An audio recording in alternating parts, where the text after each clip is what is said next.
बिस्मिल्लाहिर्रहमानिर्रहीम। अस्सलाम वालेकुम। अच्छा, पिछली वीडियो में हमने ये सारे देख लिए थे कि किस तरह ये हमारे पास बनते हैं कार्टिलेज से। ठीक है, फर्स्ट फ्रिंजियल आर्ट के कार्टिलेज से क्या चीज़ें बनती है, सेकंड से क्या बनती है, थर्ड से क्या बनती है। ठीक है, अब इस वीडियो में ना हमने फ्रिंजियल आर्ट अगर अगर हमें कार्टिलेज याद होगा तो हमें मेन स्ट्रक्चर याद होता है। कैसे, अगर फर्स्ट फ्रिंजियल आर्च का हमें कार्टिलेज याद है तो हमें पता चल जाए कि ये दो बोन्स बनती है, लिगामेंट बनते हैं। ठीक है, अगर हमारे सेकंड है तो हमें ये चीज़ें तो सारी लिगामेंट और स्केलेटन सारे याद हो गए। अगर इनकी नर्व सप्लाई आप बिल्कुल आसान है। जो हमारे पास फर्स्ट दो दो का आपने ना सीक्वेंस याद रखना है। 5 के बाद 7 आते, दो दो मज़ीद ऐड करो 9 आते और एंड में 10 आते। ठीक है, क्या होता है कि फर्स्ट जो हमारे पास फ्रिंजियल आर्च होती है ना वो हमारे पास जो क्रेनियल नर्व 5 होती है उसके ज़रिए सप्लाई होती है। ठीक है, सेकंड जो होती है हमारे पास क्रेनियल नर्व 7 के ज़रिए सप्लाई होती है। और जो थर्ड फ्रिंजियल आर्च होती है उसकी सप्लाई कौन करता है, क्रेनियल नर्व 9। और जो हमारे पास 4 और 6 हैं उसको क्रेनियल नर्व 10 सप्लाई करते हैं। ठीक है, वेगस नर्व है, बड़ी नर्व है, बड़ी बदमाश नर्व है, तो ये दो चीज़ों को सप्लाई कर देती है। ठीक है, अब बिल्कुल आसान है, जिस तरह फर्ज आर्ट के मसल को याद करना बिल्कुल इस तरह आसान है कि हमारे पास ना जो फास्ट आर्च होती है ना उसको जो जो हर वो मसल को सप्लाई करेगी जिसको क्रेनियल नर्व 5 सप्लाई करती है। अगर आपको याद है तो फिर तो बहुत आसान है। मसला आपको हेड एंड नेक रीजन की याद है नर्व सप्लाई के साथ तो आसान है। अगर याद नहीं तो फिर भी मसला कोई नहीं है, क्योंकि जो हमारे पास फास्ट आर्च होती है वो मसल ऑफ मेस्टिकेशन को याद। आपने यहाँ पे क्या याद करना है, बस दो एम के, एम और डबल टी, दो टी होते हैं, दो एम होते हैं। कैसे, हमारा जो मसल ऑफ मेस्टिकेशन है और माइलोहाइड, दो एम हो गए हमारे पास। ठीक है, और दो टी होते हैं। दो टी क्या होते हैं हमारे पास, टेंसर टेम्पेनाई और टेंसर विलाई पैलेटिनी। तो फास्ट जो आर्च को मसल को याद रखने के लिए फार्मूला क्या है, 2M2T, मसल ऑफ मेस्टिकेशन और माइलोहाइड। इसी तरह टेंसर टेम्पेनाई और टेंसर विलाई पैलेटिनी। ठीक है, अब जो हमारे पास होते हैं ना सेकंड को याद करने का फिर बिल्कुल आसान तरीका है। किस तरह, क्योंकि अगर फेशियल नर्व है तो फेस के जो मसल हैं उन सबको सप्लाई करेगी।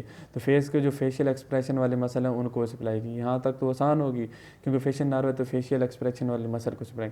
फिर यहाँ जैसे मैंने बताया तो यहाँ पे याद करने का तरीका कि इसमें हमारे पास सेकंड का को याद करने के लिए 4 आपने ऐसे याद रखना है, स्टेपीज, स्टेलॉइड प्रोसेस, स्टाइलोहाइड और समाला cornu of the thyroid bone. इसी तरह मसल को भी याद करने के लिए आपने क्या करना है, यहाँ पे 2S फार्मूला लगाना है। कैसे, हमारे पास स्टेपीज है या वैसे याद को स्टेपीज बोन के साथ जो मसल होते हैं स्टेपीडियस, और स्टाइलॉइड प्रोसेस के जो साथ होते हैं वो स्टाइलोहाइड।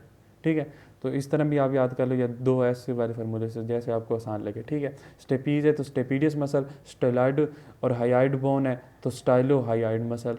ठीक है, अब हमारे पास एक मसल रह गया था, जो फास्ट होते हैं ना उसमें भी डायग्रेस्टिक होता है, सेकंड में भी डायग्रेस्टिक होता है, लेकिन फास्ट में इंटीरियर वैली ऑफ डायग्रेस्टिक होती है, सेकंड में पोस्टीरियर वैली ऑफ डायग्रेस्टिक होती है। थर्ड जो है उसकी nerve supply ninth cranial nerve है और मसल ये की है स्टाइलोफ्रिंजियस मसल।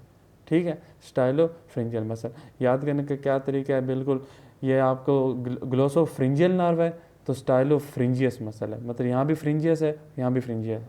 ठीक है, यही आपका एक मतलब छोटा सा याद करने का तरीका। अगर हमारे पास जो है ना 4th और 6 उसके कार्टिलेज हमने कहा था, जो भी लैरिंक्स के कार्टिलेज सारे लिख देने लेकिन एपिग्लोटिस नहीं लिखना। ठीक है, इस तरह जो लैरिंक्स और फेनिक्स के जो मसल है ना वो सिंपली आपने यहाँ पे लिख देने हैं। वो कौन से मसल होते हैं, क्रिकोथ्राइड होते हैं, लिवेटर विलाई पैलेटिनी होता है। ठीक है, कंस्ट्रिक्टर ऑफ फेनिक्स होते हैं, इंट्रिंसिक मसल ऑफ लैरिंक्स होते हैं। ठीक है, और ये सिंपल ऑफ लैरिंक्स और फेनिक्स जो मसल है ना उसको यहाँ पे लिख देना है। क्यों, क्योंकि हमारे पास ये वेगस नर्व होती है ना 10, वो इसको सप्लाई करती है और वेगस नर्व 10 ही इन मसल को सप्लाई करती है रिकरेंट रेंजर नर्व के ज़रिए और इंटरनल और एक्सटर्नल रेंजर नर्व के ज़रिए। ये इतना मुश्किल नहीं है, टेबल आप याद कर लें। बाकी जो है ना, हम ये फ्रिंजल आर्च के बाद हमारे पास क्या चीज़ आती है, फ्रिंजल पाउच आती है, जो कि हमारे पास क्या फ्रिंजल पाउच कौन बनाते हैं हमारे पास। हमने फ्रिंजल आर्च कर लिया, हम फ्रिंजल अब पाउच करेंगे, हम देखेंगे हर फ्रिंजल पाउच से क्या क्या बनेंगे। ये बिल्कुल आसान है, तकरीबन 2-3 मिनट की इसकी वीडियो बनी है, आप ये देख लें। अब ये हमारे पास है फ्रिंजियल पाउच। अब हम जो फ्रिंजियल पाउच है नॉर्मली तो मैंने ऐसे बना दिए। ठीक है, ऐसे नहीं होते, कैसे अपनी डायरेक्शन को ये चेंज करते हैं। सबसे पहले तो सिंपल सीधे होते हैं ना फ्रिंजियल, फेरेंस सीधा होता है, वो फिर इस तरह बाहर की तरफ मुँह करके ये इस तरह फ्रिंजियल पाउच बना देते हैं। ठीक है, ये फ्रिंजियल पाउच इस तरह से कुछ होते हैं, अगर हमने इसको याद करने का तरीका ना, जो पहला होता है ना फ्रिंजियल पाउच वो तो सिंपली ऐसे बाहर निकल होता है, दूसरा भी आलमोस्ट ऐसे ही होता है। ठीक है, अब जो तीसरा होता है ना वो थोड़ा सा इस तरह डिज़ाइन बनाता है, थोड़ा सा ऊपर जाता है और नीचे जाके इस तरह, और जो चौथा वो भी सेम इसी यही फार्मूला फॉलो करता है। ठीक है, और ये राइट साइड है तो लेफ़्ट साइड भी ऐसे ही करेंगे वो।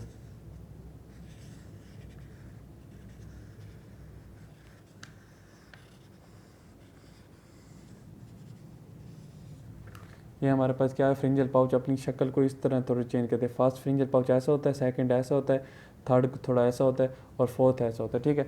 इसके बाहर जो है ना मैं मीज़न काइम और वो चीज़ें नहीं बना रहा। ये देखो मैंने बुक में ये वाली डायग्राम को शो किया, ये देखो फर्स्ट ऐसे हुआ, सेकंड भी ऐसे, जो येलो पाउच की बात कर रहे हैं, ठीक है। बाकी जो रेड कलर है ना वो मीज़न काइम है, मैं उसको शो नहीं कर रहा क्योंकि हमने पाउच से बनाने क्या क्या चीज़ें बनती हैं। तो फर्स्ट पाउच ऐसे अभी शक्ल चेंज करेगा, दूसरा ऐसे करेगा, तीसरा पाउच जो है ना वो ऐसे बनाएगा। ये जो मैंने डायग्राम बनाया ये इस तरह की शक्ल तीसरा पाउच येलो वाला बनाएगा, चौथा भी इसी तरह ही बनाएगा ये वाला, ठीक है। अब हमारे पास क्या होता है कि जो फर्स्ट पाउच होता है ना हमारे पास पाउच पर, वो क्या बनाते हैं, ये इस तरह मूव करके ना वो एक ट्यूब बना दी। देखो पहले वो बिल्कुल स्ट्रेट थी, अब उसने एक ट्यूब सी बना ली। उस ट्यूब को हम क्या कहते हैं, ट्यूबो टेम्पेनिक रिसेस। इसको क्या कहते हैं, ट्यूबो टेम्पेनिक रिसेस बना देते हैं। अब ये जो ट्यूबो टेम्पेनिक रिसेस होती है ना हमारे पास, ये जो पाउच से बनते हैं एक रिसेस टाइप बन जाती है। इसकी जो इसके साथ हमें पता है कि बाहर क्या, देखो मैंने पहले ही बताया था कि पिछली वीडियो में मैंने बताया जो पाउच होते हैं ना, पाउच वो किसके साथ कनेक्टेड होते हैं, एक्टोडर्म के साथ डायरेक्टली कनेक्टेड होते हैं, मतलब ग्रूव के साथ, ठीक है। और ये मेम्ब्रेन बना देते हैं, इसको क्या कहते हैं, फ्रिंजल मेम्ब्रेन। इसी तरह अगर फर्स्ट पाउच है तो उसके साथ भी बाहर क्या लगी होगी हमारे पास, ग्रूव लगी होगी, ये इस तरह करके ना ग्रूव लगी होगी। अब ये हमारे पास क्या, फ्रिंजल ग्रूव और जो फर्स्ट फ्रिंजल पाउच है वो इकट्ठे हुए तो ये मेम्ब्रेन होगी, फ्रिंजल मेम्ब्रेन। तो हमने इससे ये याद रखना, जो फर्स्ट हमारे पास पाउच है ना, वो जो फर्स्ट ग्रूव के साथ मेम्ब्रेन बनाता है, वो मेम्ब्रेन फ्यूचर में हमारे पास टेम्पेनिक मेम्ब्रेन बनाएगी। क्या बनाएगी, टेम्पेनिक मेम्ब्रेन बनाएगी। अगर आप ईयर याद करो ना, तो ईयर जब एक्सटर्नल ईयर ख़त्म होता है और इंटरनल मिडल ईयर शुरू होता है, वहाँ पे क्या होती है, टेम्पेनिक मेम्ब्रेन होती है। तो टेम्पेनिक मेम्ब्रेन कहाँ से बनी थी, जब फर्स्ट हमारे पास पाउच है वो फर्स्ट ग्रूव के साथ मिलकर जो मेम्ब्रेन बनाते हैं फ्रिंजियल मेम्ब्रेन, वो हमारे पास फ्यूचर में टेम्पेनिक मेम्ब्रेन बनाती है। और ये जो फर्स्ट ये फ्रिंजियल पाउच है, ये जो ये रिसेस बनाते हैं जिसे ट्यूबो टेम्पेनिक रिसेस करते हैं, इसकी ये जो कैविटी खाली नज़र आ रही है, ये फ्यूचर में हमारे पास टेम्पेनिक कैविटी बना देगी। क्या बना देगी, टेम्पेनिक कैविटी बना दी। देखो कितना आसान है कि हमारे जो फर्स्ट है ना उसका काम है ईयर के साथ, कैसे ईयर के साथ, जो फर्स्ट हमारे पास ये पाउच है, ये हमारे पास ग्रूव के साथ मिलकर टेम्पेनिक मेम्ब्रेन बना देगा, और इसके जो रिसेस के दरमियान ये कैविटी मौजूद होगी खाली, वो टेम्पेनिक कैविटी बना देगी, ठीक है। अब हम जो है ना सेकंड की बात करें तो सेकंड को, ये तो सिंपल ऐसे मौजूद है, ठीक है। और इसके ये जो जब ऐसे मौजूद है ना, इसको मैं थोड़ा सा अलग करके निकाल लेता हूँ। ये ऐसे मौजूद है ना, इसको मैं यहाँ पे इस तरह बना लेता हूँ, ये ऐसे मौजूद है। तो इसको कहते हैं जो सेकंड है ना हमारे पास ये वाला, ये फ्यूचर में हमारे पास क्या बनेगा, पैलेटाइन टॉन्सल बनाएगा। कैसे टॉन्सल बनाएगा, सिंपल, पहले वो ऐसे मौजूद होता है, इसके इर्द गिर्द सारी ये मीज़न काइम मौजूद होती है, ठीक है।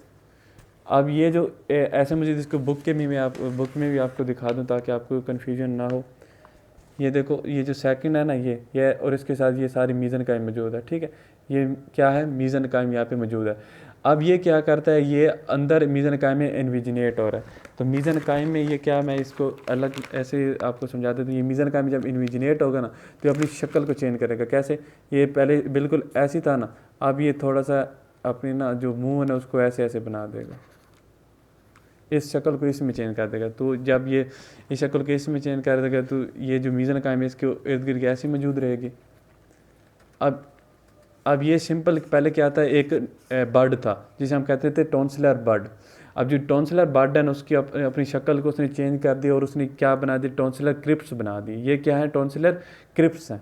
मैं कहता हूँ कि सबसे पहले जो सेकंड पाउच था ना, ये हमारे पास सेकंड पाउच, ये इसके गिर्द मीज़न काइम मौजूद थी, ठीक है। तो सेकंड पाउच में सबसे पहले ये बर्ड बनाई जिसे हम क्या कहते हैं, फ्रिंजियल बर्ड। उस बर्ड ने अपनी शक्ल चेंज करके क्या बना दी, फ्रिंजियल क्रिप्स बना दिए।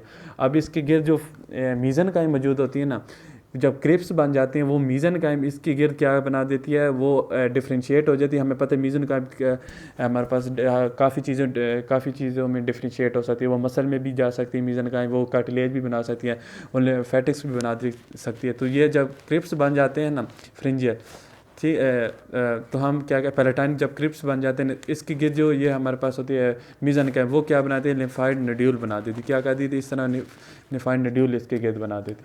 तो ये जो लिम्फाइड नड्यूल जब इसके गिर्द बन जाएंगे तो ये क्या बन गया, ये हमारे पास क्या बन गया, पैलेटाइन टॉन्सल बन गया। पैलेटाइन टॉन्सिल बिल्कुल आसान है। सबसे पहले बड बनती है, वो बड क्रिप्स बना देती है। फिर जो एक्सटर्नल मीजोडाइम मौजूद होते हैं मीजनकाइम, वो यहाँ पे लिम्फाइड नोड्यूल बना देती है। ये इसको पूरा क्या बना देती है, पैलेटाइन टॉन्सिल बना देती है। बुक से भी मैं आपको दिखा देता हूँ। ये देखें, हम पास सेकंड थी, वो इसने बड बनाई पहले सिंपल सी, फिर इस बड ने इस तरह पैलेटाइन टॉन्सिल की बड ने क्या किया, इसने ये इस तरह छोटे छोटे देखो येलो येलो कलर के पैलेटाइन क्या बनाए, क्रिप्स बनाए। उसके बाद ये जो हमारे पास पिंक थी ना मीजोनकाइम, उसने ये रेड रेड इसके गिर्द लिम्फाइड नोड्यूल बना दी और ये हमारे पास पूरा क्या बन गया, पैलेटाइन टॉन्सिल बन गया हमारे पास पूरा पैलेटाइन। अब जो थर्ड है ना, थर्ड की शक्ल मैंने आपको, ये इस तरह की होती है थर्ड की शक्ल। ये इसमें सिर्फ आपने ये याद रखना है कि जो थर्ड फ्रिंजियल पाउच होता है ना, फ्रिंजियल पाउच, वो क्या करता है हमारे पास, इसके दो एंड होते हैं। एक जो ये पीछे वाला डोर्सल एंड होता है और ये सामने वाला वेंट्रल होता है। इसी तरह फोर्थ जो होती है उसका भी डोर्सल एंड होता है और हमारे पास वेंट्रल एंड होता है। जो थर्ड का डोर्सल एंड होता है ना, ये फ्यूचर में हमारे पास क्या बना देगा, सिंपल ये याद रखें, ये हमारे पास इन्फीरियर पैराथायरॉयड ग्लैंड बना देगा। क्या बना देगा, हमारे पास इन्फीरियर पैराथायरॉयड ग्लैंड बना देगा। और इसका जो वेंट्रल एंड है ना, ये वाला, ये हमारे पास फ्यूचर में क्या बना देगा, थाइमस बना देगा। क्या बना देगा, थाइमस बना देगा। ठीक है। इसी तरह जो फोर्थ फ्रिंजियल आर्च है उसका भी दो एंड है, तो डोर्सल और वेंट्रल। जो डोर्सल एंड है वो फ्यूचर में क्या बना देगा, ये हमारे पास डोर्सल एंड बना रहा था इन्फीरियर पैराथायरॉयड थर्ड का, और फोर्थ पाउच का हमारे पास क्या बनाएगा, हमारे पास सुपीरियर पैराथायरॉयड ग्लैंड बना देगा। ठीक है।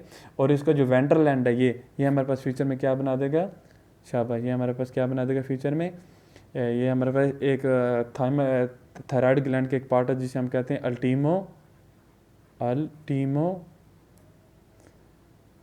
फेरिंजियल बॉडी बना देगा। ठीक है। ये हमारे पास फ्रिंजियल पाउच और उससे क्या क्या डेरिवेटिव थी वो देख लिया हमने। यहाँ पे भी मैंने अलग भी बना दिया आपको समझने के लिए। आप वीडियो को 2x में रख सकते हैं ताकि आप जल्दी जल्दी इस वीडियो को देख लें। ठीक है। अब जल्दी से रिवाइज करते हैं। फर्स्ट फ्रिंजियल पाउच ने क्या बना दिया, इसने क्या हमारे पास एक ट्यूब बना जिसे हम कहते हैं ट्यूब टिम्पैनिक रिसेस बना दिया। जो ट्यूब टिम्पैनिक रिसेस ये ग्रूव के साथ मिलती है तो ये जो मेम्ब्रेन बनती है इसे कहते हैं हम फर्स्ट फ्रिंजियल आर्च मेम्ब्रेन। ये फ्यूचर में हमारा टिम्पैनिक कैविटी बना देगी। ठीक है। और ये जो रिसेस की कैविटी ये टिम्पैनिक मेम्ब्रेन इसने बना दी, और ये जो ट्यूब टिम्पैनिक रिसेस की ये जो कैविटी थी इसने फ्यूचर में टिम्पैनिक कैविटी बना दी। अब सेकंड फ्रिंजियल आर्च की बात करें तो उसने पैलेटाइन टॉन्सिल बना दिया। थर्ड की बात करें, थर्ड की शेप ऐसी थी, dorsal and ventral and. Dorsal and ने हमारे पास इन्फीरियर पैराथायरॉयड ग्लैंड बना दिया और वेंट्रल एंड ने हमारे पास थाइमस बना दिया। इसी तरह हमारे पास जो फोर्थ था पाउच उसकी डोर्सल एंड ने हमारे पास सुपीरियर पैराथायरॉयड बना दी और वेंट्रल एंड ने अल्टीमो फ्रिंजियल बॉडी बना दी। ठीक है। अब यहाँ पे क्वेश्चन ये पैदा होता है कि हमारे पास जो इन्फीरियर पैराथायरॉयड ऊपर बांध रहा है, सुपीरियर पैराथायरॉयड नीचे बांध रहा है। सुपीरियर देखो ना थर्ड से बांध रहा है और इन्फीरियर थर्ड से बांध रहा है और सुपीरियर फोर्थ से बांध रहा है। तो नॉर्मली तो ऐसे नहीं होता, सुपीरियर ऊपर होता है इन्फीरियर नीचे होता है, लेकिन यहाँ उलट है। कैसे ये इनकी अपनी पोजीशन चेंज होती है, ये देखो यहाँ पे थर्ड बन रहा था, इन्फीरियर यहाँ पे पैराथायरॉयड बन रहा था और सुपीरियर यहाँ पे बना। तो जो इन्फीरियर ना वो ऐसे करके ऐसे नीचे आ जाएगा और सुपीरियर यहाँ पे ऐसे मूव कर जाए। ठीक है। ये इनकी हमारे पास क्या होता है कि किस तरह ये सुपीरियरली जो होता है वो पहले इन्फीरियर होता है फिर सुपीरियर बन जाता है, तो इन्फीरियर वाले पहले ऊपर होते हैं और फिर इस तरह नीचे मूव कर जाते हैं। ठीक है। हम फर्दर जब थायराइड ग्लैंड पढ़ेंगे उसमें मज़ीद बता देंगे कि किस तरह डायरेक्शन चेंजिंग आती है। Thank you.